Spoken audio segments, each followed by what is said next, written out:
దేశ ప్రధానిపై విశ్వాసం లేదంటున్న చంద్రబాబు పాకిస్తాన్ ప్రధానిపై విశ్వాసం ఉంది అనడం విడ్డూరంగా ఉందన్నారు బీజేపీ జాతీయ అధ్యక్షుడు అమిత్ షా. పుల్వామా ఉగ్రదాడిని సాకుగా చూపి మోదీపై బాబు బురద చల్లే ప్రయత్నం చేస్తున్నారని విమర్శించారు. రాజమండ్రిలో జరిగిన 5 నియోజకవర్గాల కార్యకర్తల సమావేశంలో చంద్రబాబుతో పాటు కాంగ్రెస్ పై తీవ్ర విమర్శలు చేశారు అమిత్ షా.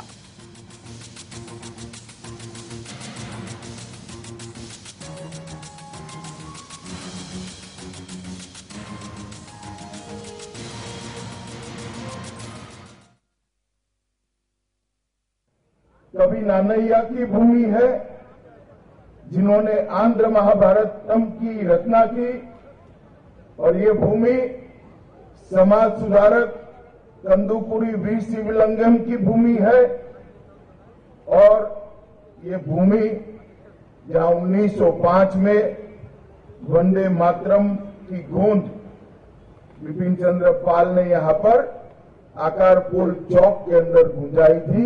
ये महान भूमि पर आकर मैं अपने आप को धन्य मानता हूं. ఈ యొక్క భూమి రాజమహేంద్రవరం పుణ్య భూమిగా నేను భావిస్తున్నాను.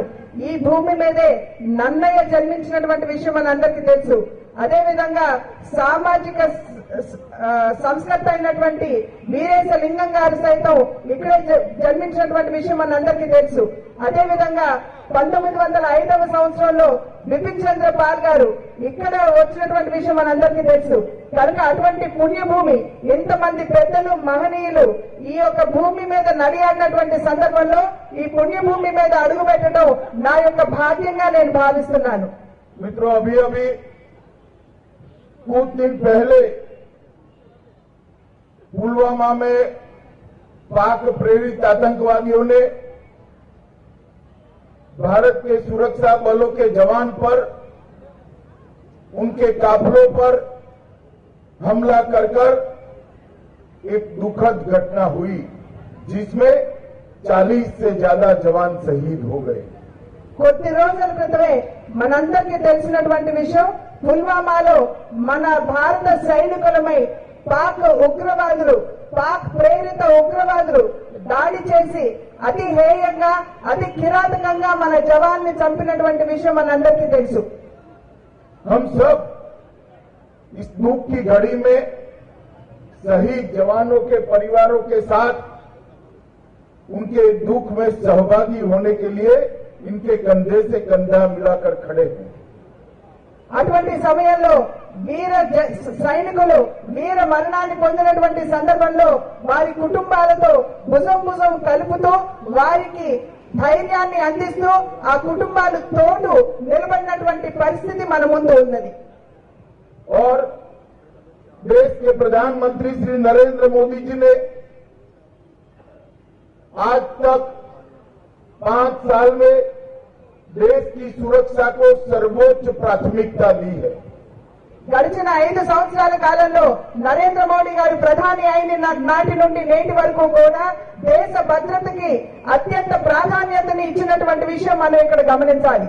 और आतंकवाद के खिलाफ लड़ने के लिए चाहे वो कूटनीतिक क्षेत्र हो, चाहे सेना और सुरक्षा बलों ने आतंकवादियों का शस्त्र से जवाब देना हो, भारतीय जनता पार्टी की मोदी सरकार ने जीरो टॉलरेंस की नीति को अपनाया है.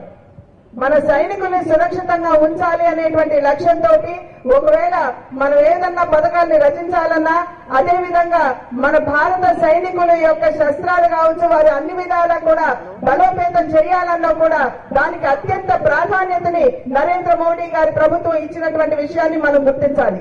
और इस बार भी प्रधानमंत्री जी ने सुरक्षा बलों को, सेना के जवानों को खुला दौर दिया है कि आप समय निश्चित करें, जगह निश्चित करें और ये आतंकवादियों को मुंह तोड़ जवाब देने के लिए उन्होंने सेना को एकाधिकार दिया है. ఇంతకు ముందు మన సైనికుల మీద దాడి చేసినప్పుడు తిరిగి వారి స్థావరాన్ని ఏ విధంగా ధ్వంసం చేయించారో అదే విధంగా ఈసారి కూడా నరేంద్ర మోడీ గారు మన భారత సైనికులకి అండగా నిలబడి సమయం కావచ్చు, అదే విధంగా ప్రదేశం కావచ్చు, మీరు నిశ్చయించండి.